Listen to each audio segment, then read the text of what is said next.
Hi guys, আমি 4 রকমের ডাল এবং চাল সারা রাত ভিজিয়ে রেখেছি, ধুয়ে রেখেছিলাম। এখানে মাছের ডাল, মসুরের ডাল, মুগ ডাল আর হলো খেসারির ডাল ছিল।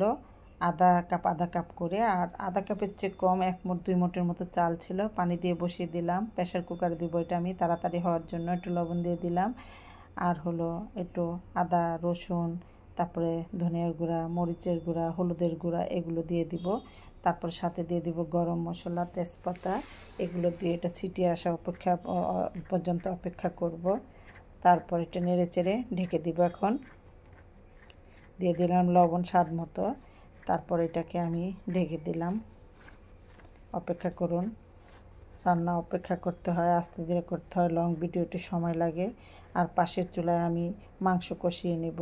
সেখানেও আমি 1 কেজির মতো প্রায় গরুর মাংস নিয়েছি। 1 কেজির মতো গরুর মাংস নিয়ে পেঁয়াজ দিয়ে দিয়েছি। পেঁয়াজ দিয়ে একটি তেজপাতা, এলাচ, দারচিনি, তারপর লবঙ্গ এগুলো দিয়ে দিলাম। তেল দিয়ে দিলাম। লাল হওয়া পর্যন্ত অপেক্ষা করব। একটু নেড়ে চেড়ে অপেক্ষা করে তারপরে মশলাগুলো কষিয়ে নেব। মশলাগুলো কষিয়ে অপেক্ষা করছি পেঁয়াজটা লাল হওয়া পর্যন্ত। তারপর এই যে দেখুন হলুদের গুঁড়া, মরিচের গুঁড়া, যেহেতু আমি ডালে মশলা দিয়েছি এখানে একটু হালকাই দিব, দুটো মিলে যেন এক হয়ে যায়। তারপর আদা রসুন পেঁয়াজ পেস্ট এগুলো সব দিয়ে দিলাম। তারপর একটু পানি দিয়ে দিলাম। পানি দিয়ে একটু কষিয়ে নেব। লবণটা আন্দাজ মতো দিবেন। চুলাটা মিডিয়াম আঁচে থাকবে। তারপর সেই মাংস যে ধুয়ে রেখেছি সেটা দিয়ে দিব। এটা একটু কষিয়ে দিয়ে নেড়ে চেড়ে একটু হাত ধোয়া পানি দিয়ে দিব। দিয়ে এটা ঢেকে দিব যাতে ছিটে আসে। তার জন্য মাংসটা যেন তাড়াতাড়ি সিদ্ধ হয়ে যায়, এর জন্য প্রেসার কুকারে দেওয়া। এটা আস্তে আস্তে প্রেসার কুকার ছাড়াও করা যায়।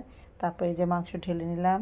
আর এখানে যে গম ভেজে নিয়েছিলাম, ভেজে ব্লেন্ডারে ব্লেন্ড করে নিয়েছি। পানি দিয়ে এটা গুলিয়ে নিচ্ছি। এটা আস্তে আস্তে গুলিয়ে নিতে হবে। যদি আপনি আস্তে আস্তে দিয়ে দেন তো দলা পাকিয়ে যেতে পারে, এর জন্য আমি এটাকে গুলিয়ে নিলাম। এবং সেই যে ডাল সিদ্ধ করেছি সেটাই যে দেখুন এরকম হয়েছে, তার সাথে মিক্সড করে দিয়েছি। এদিকে তেঁতুলের মাড় তৈরি করে রেখেছি, সেই তেঁতুলের মাড়টা দিব।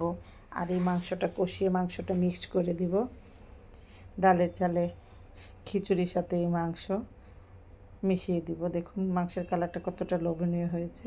একসাথে মিক্সড করবেন আর এইভাবে করে রান্না করে খাবেন। আমার রেসিপিটি খেয়াল করে অবশ্যই করবেন। যে তেঁতুলের মাড়টা দিয়ে দিলাম, এটাও দিয়ে দিয়েছি, যেহেতু আমার পরিমাণে একটু বেশি, আধা কাপ।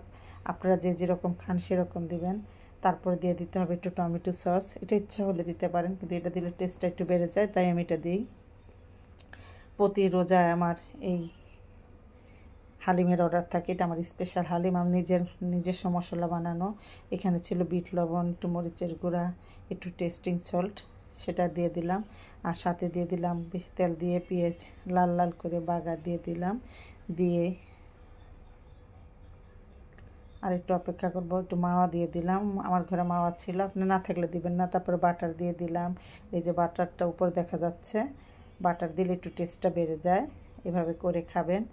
তারপরে দিয়ে দিলাম একটু কেওড়া জল, দিয়ে আরও কিছুক্ষণ নেড়ে চেড়ে এটাকে আমি অপেক্ষা করব। তারপর একটু ঘি দিয়ে দিলাম। ঘি দিয়ে আর একটু নেড়ে চেড়ে নিলাম। তারপর পেঁয়াজ বেরেস্তা ভেজে রেখেছিলাম সেগুলো রেখে দিয়েছি। তারপর ধনেপাতা দিয়ে দিলাম। তারপর আদা কুচি, তারপরে শসা কুচি, পেঁয়াজ বেরেস্তা, কাঁচা পেঁয়াজ, কাঁচামরিচ এগুলো আমি কেটে কেটে রেখেছি। যখন আমরা খাবো তখন পরিবেশন করব। আর এটা আমার অর্ডারই বক্সে করে দিয়ে দিব। সে অবধি অপেক্ষা